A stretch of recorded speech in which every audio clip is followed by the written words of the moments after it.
Hi guys, in this video I am going to show you how to set up Safeguard Telegram. So let's get started. First of all, open your Telegram application.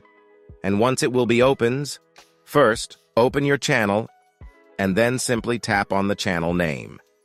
Then tap on Add Member. And here in the search bar, search for Safeguard. And here it is on the top, just tap on it. And then tap on this tick button here. Then tap on Add. Now here long press on Safeguard and then tap on the first option, Promote to Admin. And then tap on Tick here. And Safeguard is added as admin to your channel. Let's go back and in the text bar enter / and then tap on Setup here. Now set up your portal, just tap on Create Portal here. Next tap on this option, Select a Group. Select any group in which you want to attach your portal to, and then click on Send.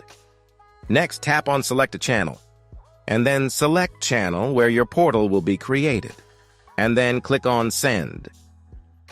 Then simply click on Create Portal here, and you will successfully set up Safeguard on Telegram. So it was the simple and easiest way in which you can set up Safeguard on Telegram. If you found this video useful, please show your support with a like.